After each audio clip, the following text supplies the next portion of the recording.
model, and people get very, like, the ones who don't agree with me are very, very angry about not agreeing. Yeah, with me. the Twitter interaction has been it's been noticeably more angry recently as well. So just in general, are you saying that that's just the way, if you have a disagreement on Twitter, there are no more conversations anymore? Yeah, I don't think.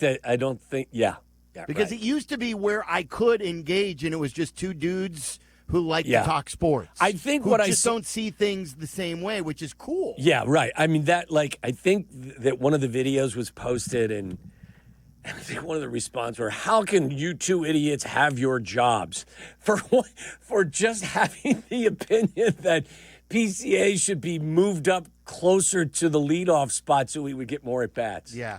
Welcome to Twitter. Welcome to social media. Someone, and I think it's a guy I think it's like West Coast bias. I think he's been listening or following the show for a while. I don't know how much he listens, but he's like, it's such a shallow cry by you, Silvy. And I'm like, how? Okay, like, if you don't agree, that's cool. I totally understand. I've been wrong, and I'm going to be wrong again. My belief is, like, I know we can look at on-base percentage. I know we can look at right, left. Like, there are some who don't like too many left-handers together in the lineup, and you want to rotate that ability. My belief, my biggest priority is in the math game. We went through this, I think it was exactly a week ago, where every hitter in the order that hits higher gets 20 more at-bats or about that from the next guy in a season. So the guy who leads off, if they all, play the same amount of games, will get 20 more at-bats in the season than the number 2 hitter.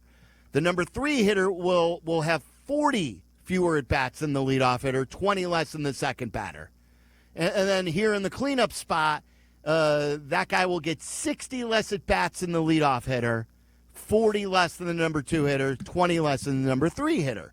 And to me, it's just math, that you want your best offensive players batting the most. And I hear people say, and I'm cool with it too, Seiya's having a great year too, Silvy. But when we say to ourselves, who's been the most valuable player of the Cubs? Who's the Cubs' most explosive their most explosive offensive player, and all that. And if he does get on base, he's probably stealing a base when it's close and late. Mm-hmm. So you have that where not only the difference between him and Seiya getting on base, Seiya's not stealing you a base in the 9th inning if he gets on, even though he's having a good year. And Tyler brought up Kyle Tucker. Again, I did it twice. Kyle Tucker leading off. And his power numbers aren't really high either, and he's been playing with that bad finger.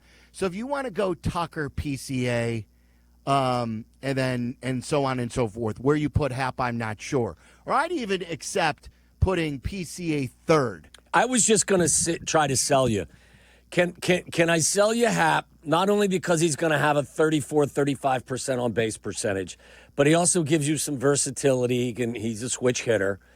And then you get Tucker. Yes, and he takes as many pitches or works counts as well as anyone in baseball. So I have no problem with him there. Tucker's on base percentage is .391. So there's a really good chance he's going to get on base and get you to PCA. And then just bounce Suzuki behind PCA, because as good a year as Suzuki has had driving runners in, he's only got a .312 on base percentage, which is only 3 points better than PCA's. Right. So just flip-flop PCA. And he can't steal a base. Yes. And like, it was still, PCA's numbers are a bit better. Yeah, I mean, that way, again, you're still not batting first or second, but because Tucker's on-base percentage is so good, there's a likelihood if they get to Tucker, you're going to get to PCA. Yeah, I'm okay with that. The way I've framed my general argument is PCA should be in your top 3. Yeah. Whether he's leading off is initially what I suggested because of the speed. I know everyone cites the on-base percentage. I can't argue with that at this point. So I do my best scenario currently.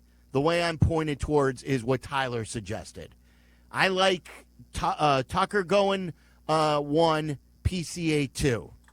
and then figure out the rest. Whether Seiya's still hitting 3, I'm just not sure where Hap goes.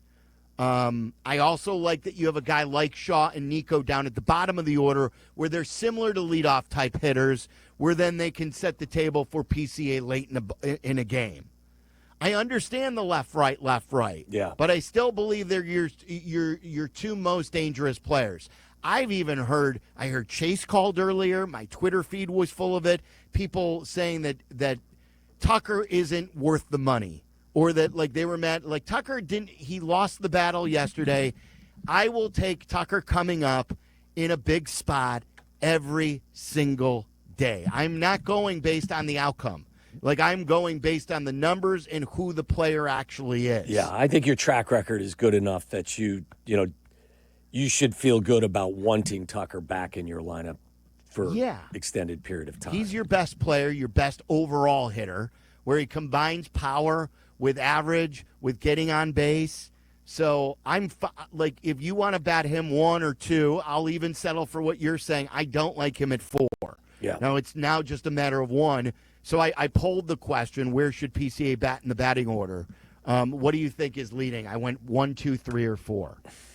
I voted 3. I'll say 2 is where most people have it. So 4th is leading, where he is hitting. Now, it's leading, but it's not, because 29.3% of the people say 4th. And the poll question is brought to you by your local Chicagoland Toyota dealer.